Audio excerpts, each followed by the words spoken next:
I've played a lot of Minecraft in my life. Like a lot of people my age, it was my favorite game as a kid. I spent countless hours on multiplayer on the Xbox 360 with my friends, building parkour maps, cities in the sky and on the ground, and playing survival with aspirations of beating the Ender Dragon, but of course our attention spans were never quite long enough to get that far.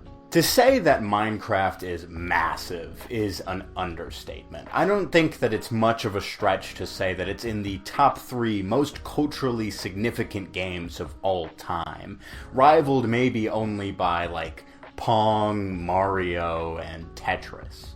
Multiple generations were raised on this game, and as a result, it holds a special place in a lot of people's hearts. But lately, for the last couple of years, I've seen sentiment towards this game, especially by people who grew up with it, somewhat sour. Especially here on this platform. Many people make videos talking about how Minecraft just isn't the same anymore, or isn't fun anymore. Some people making a case for why the game used to be quite special and has since lost whatever it was that made it so, and other people making the case that the game is still quite special and instead it is us that have grown past it.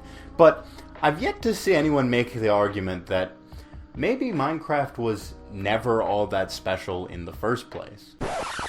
Now hold on, before you dislike the video. I know even suggesting such a thing is sacrilegious, but I promise you the conclusion of this video isn't going to be me telling you that Minecraft was actually bad all this time, and that all of our fond memories were some clever fabrication manipulating us into enjoying something that isn't actually fun. And this isn't going to be just another Minecraft retrospective. That's been done to death. I'm gonna need you guys to stick with me on this one, alright?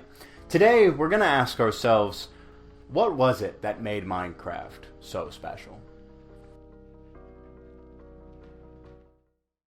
Now, the story of Minecraft's creation is one that's been done to death, and I'm pretty sure most people watching this have heard it before, but just in case, here's the quick and painless version. This guy, Marcus Pearson, also known as Notch, played this game, Dwarf Fortress, sometime in the mid-2000s. It's basically a game set in a detailed, procedurally generated fantasy world with randomized creatures, NPCs, and history.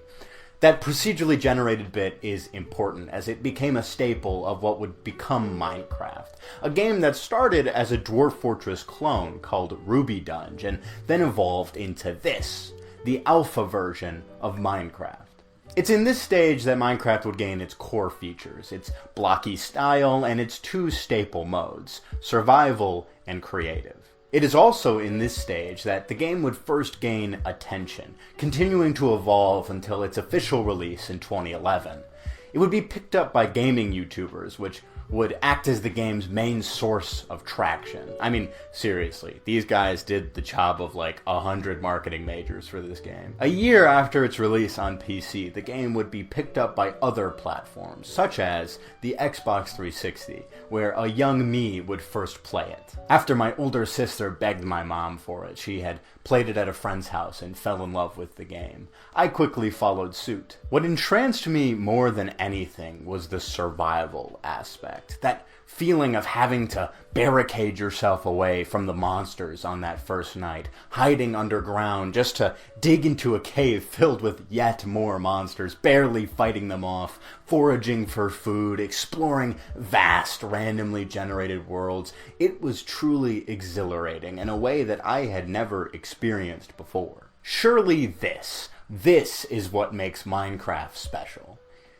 Except that wasn't true. For some people, it surely was, but I actually never really played in survival mode. No, I was more of a creative mode kid. The endless possibilities of this vast sandbox was like nothing I'd ever experienced before. As I talked about in my video about nostalgia, I spent my first day with the game building a hotel out of glass and lighting up a desert with glowstone to protect the 100 chickens that I had hatched from the monsters that came at night. I remember all the countless hours me and my friends spent in creative worlds, building massive castles that we never actually got around to finishing.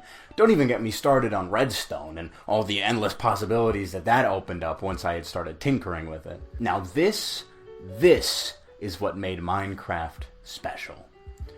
For me, at least. For other people, it was survival mode, and for still others, it was the mini-games and the PvP combat. I mean, this game had something for everyone. But these modes still exist today, so why do people seem to find the game less fun now?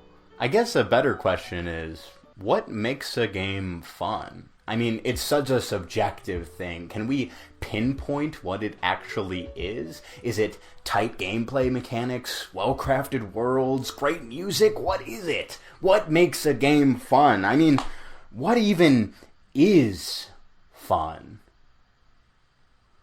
What is fun? Or you know what? Actually, I have a better question, and this one is for you this time. When was the last time you had fun?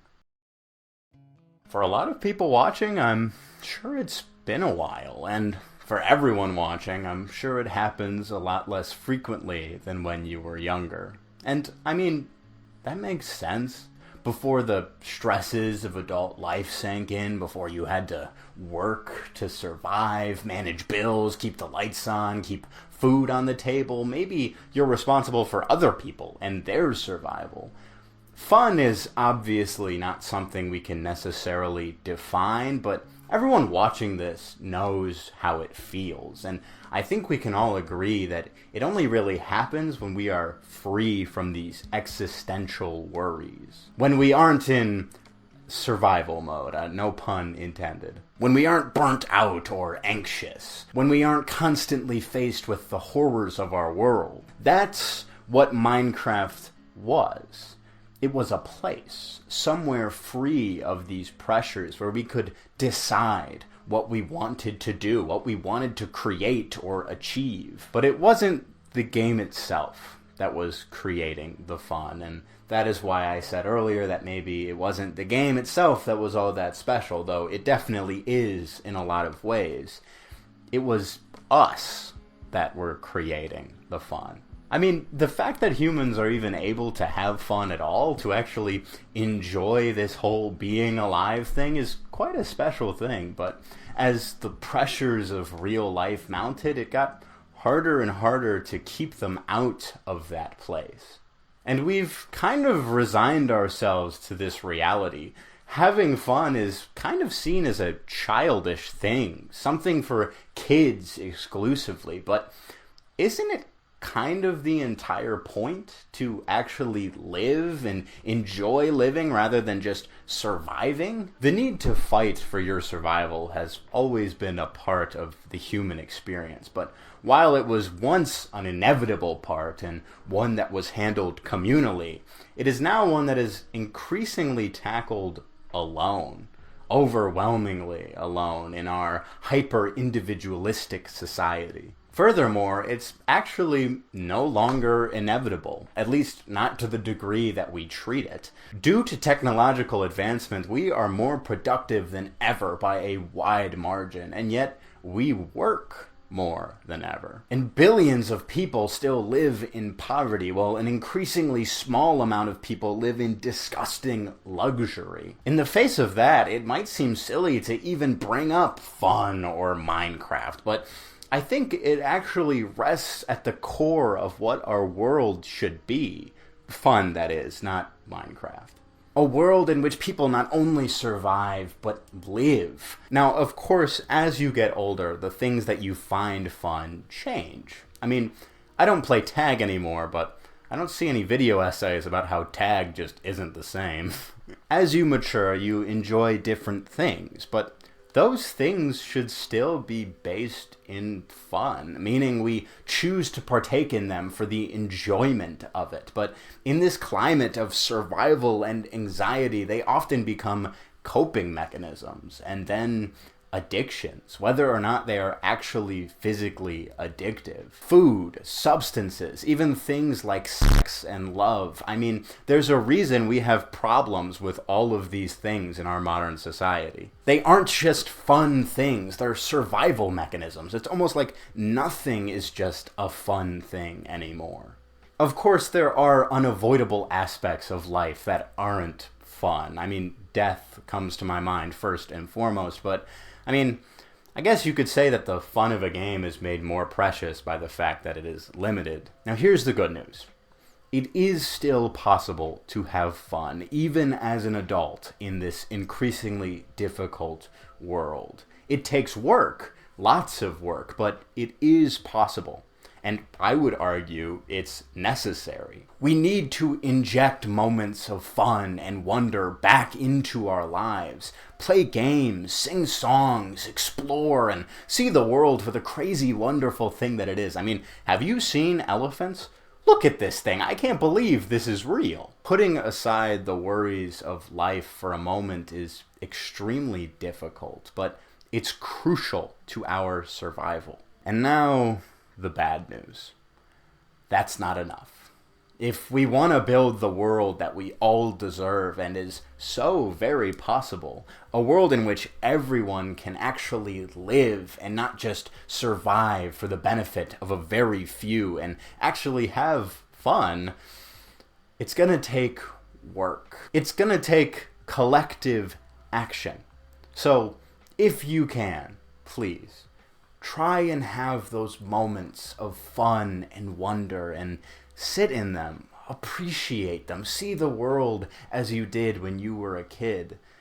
But when that inevitably fails to hold, and it will fail to hold, ask yourself why the world can't always be that way for everyone, and join the fight to make it so. Because we do need to fight. But we also need to remember what it is we're fighting for. I'm James D. Thank you for watching.